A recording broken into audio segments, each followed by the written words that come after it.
Қымбатты достар, бүгін сіздермен біз мынадай әдемі тортты жасап көреміз. Қараңыз, қандай керемет. Бұл жаңа қойылған сүтпен, сгущенкамен жасалатын торт. Қараңыз, кесіп те көріп жатырмыз, қандай жұмсақ. Енді осыны жасап көрейік. Бұл тәтті тортты пісіру үшін бізге керекті заттар: 100 грамм сары май аламыз, сосын қойылған сүт, сосын 150 граммдай ұнды електен өткізіп алдық, кішкентай тұз, содан кейін 2 шай қасық какао, 1 шай қасық көпсіткіш, сосын мына 3 жұмыртқа, оны салып қойдық, қазір миксерлейміз. Енді бұның кремін жасау үшін бізге қаймақ керек. Мына қараңыз, қоюлаған әдемі қаймақ.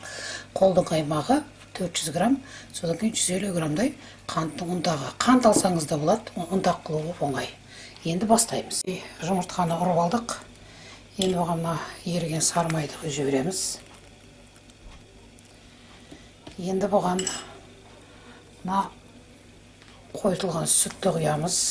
Бәрін араластырып ұра берсеңіз де болады.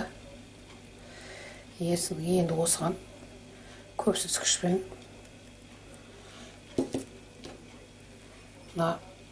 тұзды қосамыз. Тұз. Сосын мына көпсіткіш 10 граммдай алдық. Енді осыны біраз ұрып алып барып, ұнды қосамыз. Міне енді бәрін миксерлеп алдық. Енді бұған ең соңғы ұнды жайлап қосып миксерлеп алу керек. Содан бір айта кетері, барып духовкаңызды қосып келіңіз. Ол кейін қызып тұрса, бұныңыз көтерілмей қалады. Сондықтан духовканы қосып келу керек. Міне қою сметана сияқты сұйықтық пайда болды. Қою қаймақ сияқты. Енді осыны біз 2-ке бөлдік. Біреуін көбірек қып қойдық. 3-тен 1-ін негізі 3-ке бөлу керек.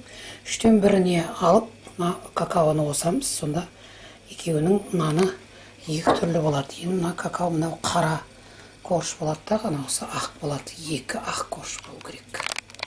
Әр коржды өз алдына пісіруім керек еді. Мен бұлай жалпылама пісіре салдым. Міне 2-ден 3-тен 2 бөлігін ақ күйінде қалдырдым да, 3-тен 1 бөлігін қара күйінде қалдырдым. Енді духовкаға тез апарып саламыз.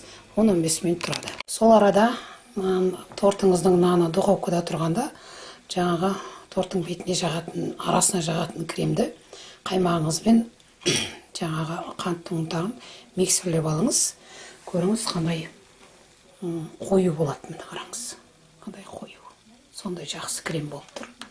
Енді осыны жақсылап миксерлеп алып, дайындап қоямыз. Торттың наны пісті. Енді 1-2 сағат күтуіміз керек. Суығанын, содан кейін барып әрлеймін. Міне соусын деп төңкеріп қойдық. Міне көріңіз, күймеген, сондай әдемі піскен. Қазір күтеміз. Міне күте алмадық. Ақ. Бір үшін ағын жақсылап кремін жақтық.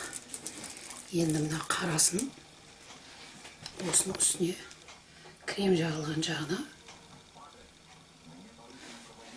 жапсырамыз. Енді бұның үстіне де крем керек.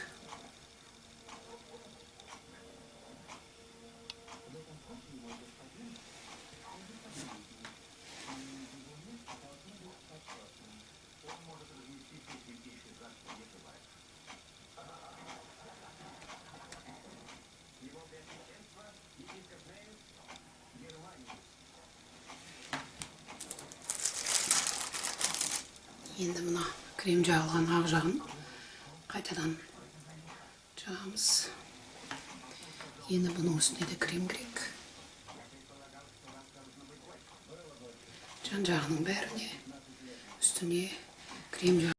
Міне кремінің бәрін жағып дайындап қойдық.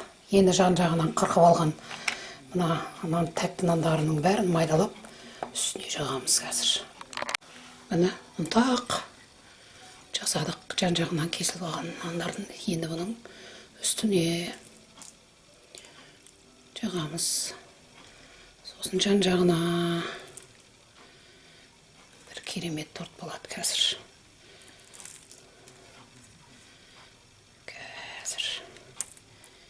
Енді өстіп жан-жағына үстіне жаға беріңіз. Міне майда ұнтақтың жан-жағының бәрін жағып шықтық. Төбесінде жан-жағында көріңіз.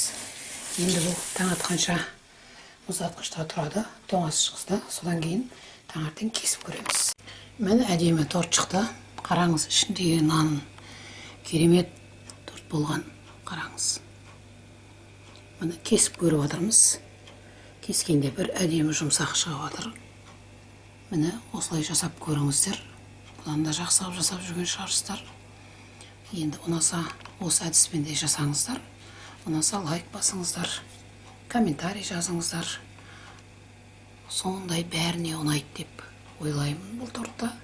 Астарыңыз дәм